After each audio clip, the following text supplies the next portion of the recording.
Halo semua, kita mendapatkan berita hampir 2 juta warga Israel berada di bawah garis kemiskinan dari Times of Israel. Menurut laporan tahunan asuransi nasional yang diterbitkan pada Jumat pagi, sekitar 2 juta orang termasuk 880.000 anak-anak dan 150.000 warga lanjut usia hidup di bawah garis kemiskinan di Israel pada tahun 2024. Angka tersebut, yang mencakup 21% dari populasi, menandai peningkatan sebesar 0,3% dari tahun 2023, yang laporannya diterbitkan pada Desember 2024. Tingkat anak-anak yang hidup dalam kemiskinan berada di angka 28%, sedikit lebih buruk daripada 27,9% yang tercatat setahun sebelumnya. Dengan sekitar 1 dari 4 anak hidup dalam kemiskinan, Israel memiliki tingkat kemiskinan anak tertinggi kedua di antara negara-negara OECD setelah Kosta Rika. Namun, tingkat kerawanan pangan yang dialami anak-anak di Israel turun dari 36% pada tahun 2023 menjadi 31,7% pada tahun 2024. Secara total, 28,1% penduduk mengalami kerawanan pangan, dengan 9,9% mengalami tingkat kerawanan pangan yang parah. Seseorang yang berpenghasilan kurang dari 3.547 shekel per bulan atau sekitar 1.145 US dollar sebelum pajak dianggap hidup di bawah garis kemiskinan. Ambang batas untuk pasangan yang dianggap demikian adalah 7.095 shekel, dan untuk keluarga dengan 3 anak, ambang batasnya naik menjadi 13.303 shekel. Laporan tersebut mencatat bahwa memiliki setidaknya 1 pencari nafkah dalam rumah tangga saja tidak cukup untuk mengangkat sebuah keluarga keluar dari kemiskinan. Kemiskinan di antara keluarga dengan pencari nafkah telah menjadi fenomena yang semakin umum. Hal ini disebabkan antara lain oleh peningkatan tingkat lapangan kerja selama bertahun-tahun dan definisi kemiskinan sebagai sesuatu yang relatif. Menurut NII, 27,8% rumah tangga tidak dapat mencukupi kebutuhan hidup mereka dengan pendapatan bulanan.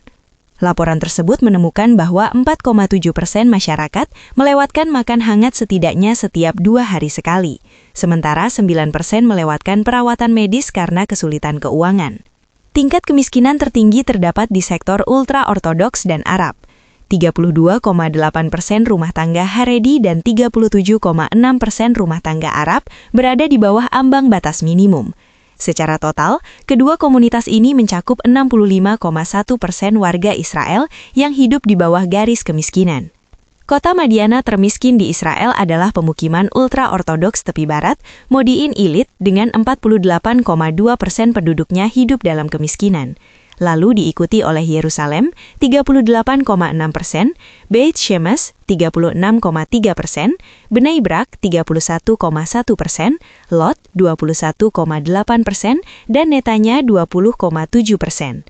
Sejumlah besar pria Haredi memilih belajar daripada bekerja, dan lembaga pendidikan ultra-ortodoks tidak mengajarkan mata pelajaran kurikulum inti seperti matematika, bahasa Inggris, dan sains, sehingga menghambat kemampuan banyak lulusan untuk mendapatkan pekerjaan dengan gaji lebih tinggi.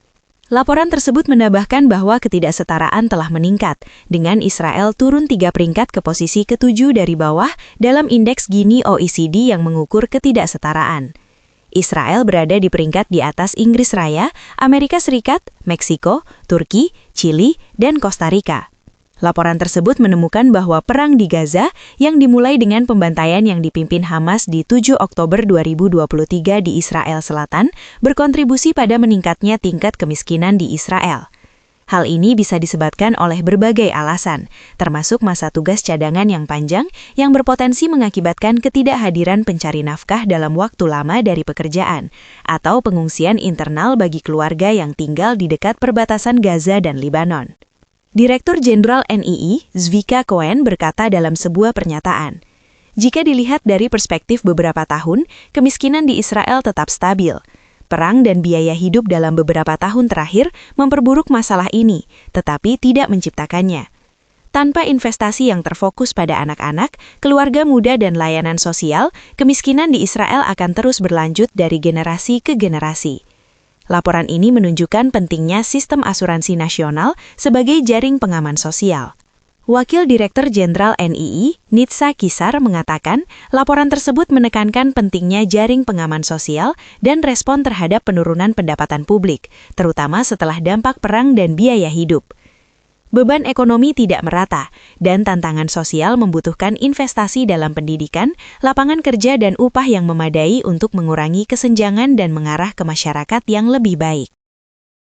Nah, bagaimana jika kita bandingkan dengan Indonesia? Menurut data BPS Indonesia, jumlah orang miskin di Indonesia sekitar 23,8 juta jiwa. Presentase penduduk miskin Indonesia pada September 2024 adalah sekitar 8,57% dan turun menjadi 8,47% pada Maret 2025. Kalau kita hanya melihat jumlah dan presentase seperti ini, kemiskinan di Indonesia jauh lebih rendah dibandingkan Israel. Kita hanya sekitar 8,5%, sedangkan Israel sekitar 21%. Tetapi, ada satu hal yang sangat berbeda. Di Israel, seseorang yang belum berkeluarga dianggap miskin jika berpenghasilan kurang dari 3.547 shekel per bulan. 3.547 shekel itu sekitar 1.145 US dollar atau 19,2 juta rupiah. Sedangkan di Indonesia, seseorang baru dianggap miskin jika berpenghasilan kurang dari 1.512.000 rupiah. Artinya, standar ambang batas kemiskinan di Indonesia jauh di bawah Israel. Pendapatan sekitar 19,2 juta rupiah di Indonesia sudah termasuk kelas menengah, bahkan mendekati kelas atas. Jika standar 19,2 juta rupiah diterapkan di Indonesia sebagai ambang batas kemiskinan, mungkin hasilnya 80% lebih penduduk Indonesia adalah orang miskin. Tetapi tentunya standar kemiskinan di Israel itu tidak bisa diterapkan di Indonesia. Biaya hidup di Indonesia juga lebih murah dibandingkan Israel. Tetapi apakah proporsional? Ambang kemiskinan di Israel 10 kali lipat lebih dibandingkan Indonesia. Apakah biaya hidup di Israel juga 10 kali lipat lebih mahal dibandingkan Indonesia? Jawabannya adalah tidak.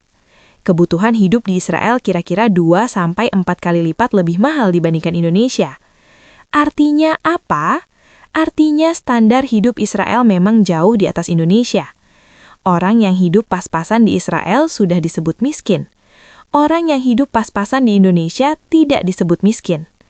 Orang yang disebut miskin di Indonesia itu udah benar-benar miskin dan melarat luar biasa.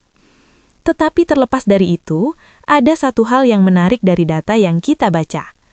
Orang yang cenderung miskin di Israel adalah orang-orang yang agamis. Dalam konteks di Israel, yang dimaksud agamis adalah orang Yahudi dan orang Islam yang menjalankan hidup keagamaan dengan ketat. Alasannya sederhana, mereka sibuk dengan ritual agama, pilih-pilih pekerjaan, dan banyak bikin anak.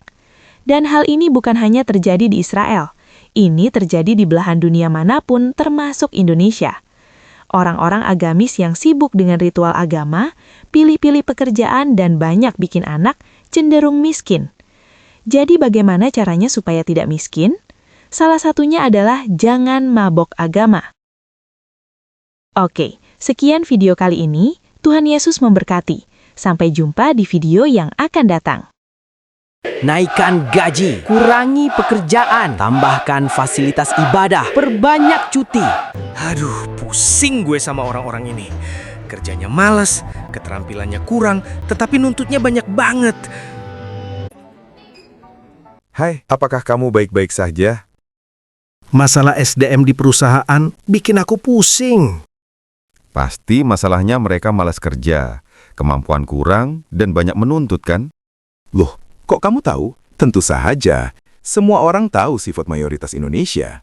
Jadi solusinya apa? Apakah kamu sudah coba ganti dengan orang-orang Kristen?